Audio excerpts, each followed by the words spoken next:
Bottom line is, with your street photography, we need to be getting up close and personal, guys.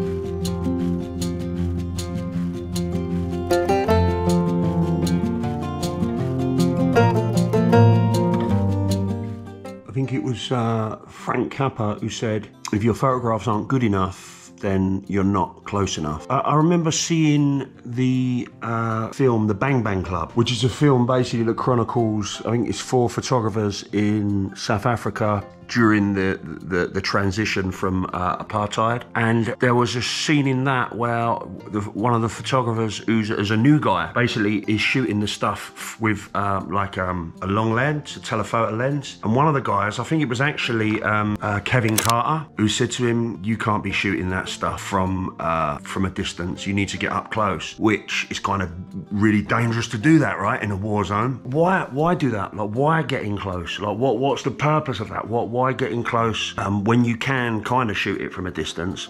Well, it's paradoxically intrusive, I think. There's something a little bit devious about it, I think. So some photographers have an issue with getting in people's faces, for example, out in street photography. They'd rather shoot it from a distance as if somehow that's more appropriate. But is it though? Like, is it really? Isn't that more dishonest in a way? Like, if you look at the work of McCullin, right, he's also a war photographer, and the images he took, not just during the conflicts, but he's got a whole bunch of street photography also that he did way back in the early to mid 50s in the north of England, but also in London, well, in the UK pretty much. And his work, as a consequence of getting in the thick of it, it's just like, it's just incredible. If for some crazy reason you haven't discovered the work of McCullin, then you need to check it out, guys, because he's the governor. He pretty much is, for my money, the best documentary photographer of all time. Just this incredible compassion and sensitivity to all humanity, and it reflects in his work in a profound way. So with street photography, I think it's the least we can do. If these guys are doing it out in war zones where their personal safety is at risk in an extreme way, I think it's the least we can do when we're out taking photographs in Oxford Street. Now, is it scary to get up close and personal? Yeah, it's scary, but it was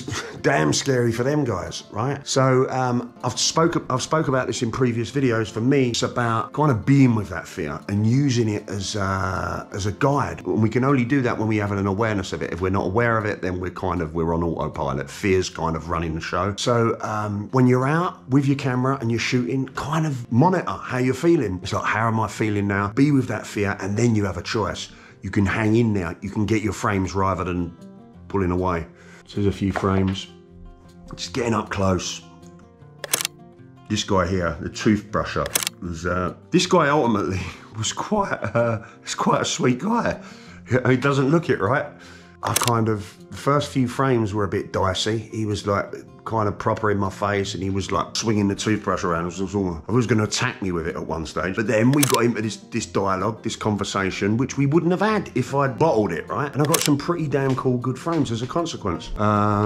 This frame was a few weeks ago. It was in Walthamstow. And what was I doing? I was buying a new bicycle. I was in Walthamstow, and I had my camera. And I just saw him about a couple of 100 yards down the road, and he was fooling around, and he was singing in the rain pretty much. He came towards me, and I thought, I've got to get this frame. Is he going to hit me? But obviously, of course, he wasn't going to hit me. And again, he was a sweet guy. So the first few frames were kind of photojournalistic. Got in closer, and he was borderline posing for the images at the end. So, but was I scared? Absolutely, I was. There was that discomfort, and I'm aware of it. So I stood my ground, and you have to be willing, right? You have to be willing to take what comes. You're kind of on the balls of your feet. Again, I've got some pretty cool frames because of it. Bottom line is, with your street photography, we need to be getting up close and personal, guys. So, pretty short video today, but I wanted to put something out because I promised I would last week. Guys, if you're liking the video, please subscribe to the channel. I know I keep nagging you. Almost as important, if not more important, please like the video, because when you do that, YouTube shares it with a whole bunch more people, and it just kind of really supports me. It's like, people do like the videos. So it facilitates me wanting to do more. Yeah, bit short and sweet today, and yeah, have a great weekend, guys. I'll see you next week.